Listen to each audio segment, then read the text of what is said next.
Star Wars 7x7 episode 2026. Today, let's talk about No Place Safe. This is a Resistance briefing for Season 2, Episode 16 of Star Wars Resistance, and the second half of a two-part story arc. Punch it!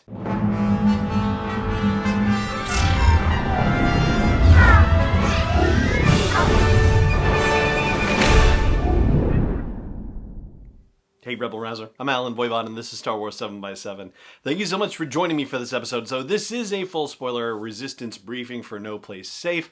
It was out last week, so I think we're at the point where, do you really need a spoiler warning? But there's the spoiler warning. So as we recall from the New World, the Colossus arrived on a planet in the Outer Rim called Eos Prime, and the natives, after some initial unwelcoming skirmishes, decided to welcome them after all, and now we cut to the Colossus settling in on Eos Prime because they are tired of running and they think they have found a place to hide for longer than just, little short jumps here and there. Unfortunately, this is not to be the case. The First Order pulls a page from the Empire's playbook and sends probe droids all over the Outer Rim, presumably, looking for the Colossus.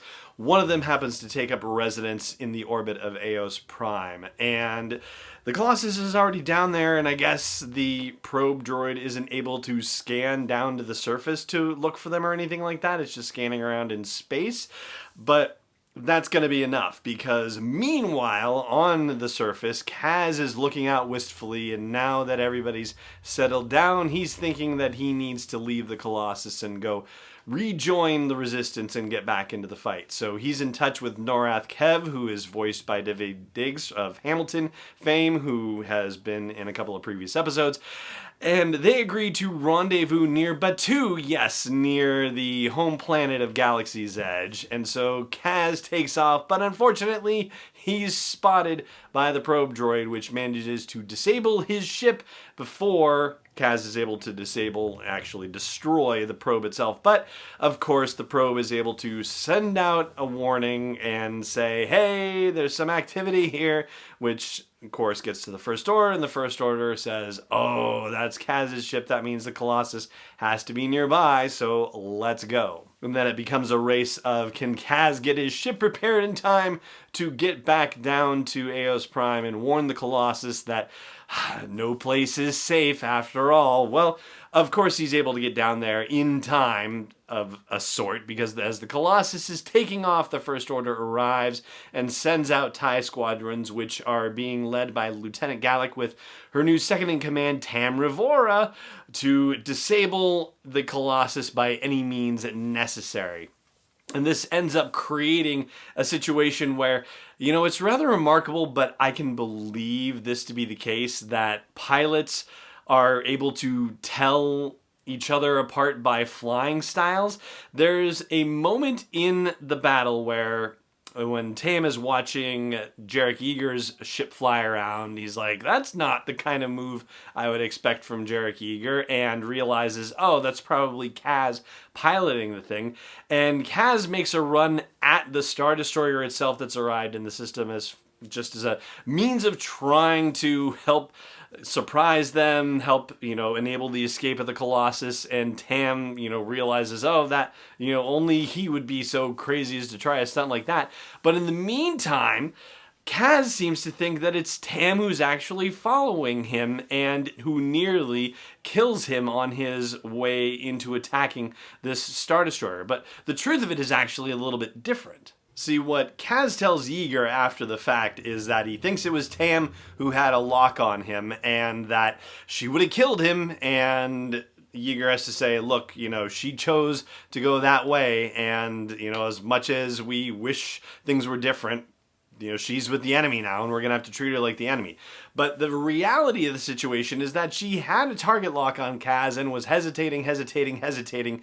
And when he finally launched missiles at the Star Destroyer, she went, no, and went to shoot the missiles instead. So she was already having misgivings about this whole situation. And so now we have a bit of an unexpected difference of opinion and viewpoint here, Now, of course, the Colossus gets away, but You know, the thing that I got to wondering about when this happened is, the Colossus has jumped away a bunch of times, and we haven't heard anything about this, but in The Last Jedi, we were introduced to the concept of the First Order having computers that were positioned within hyperspace fields. Oh gosh, let me get the correct technical thing for that. Hang on a second. Here it is. This is from The Last Jedi Visual Dictionary. At the heart of the Supremacy's advanced hyperspace tracker is a complex static hyperspace field generator. This envelops arrays of databanks and computers in a localized hyperspace field that accelerates the calculation speeds to unimaginable rates.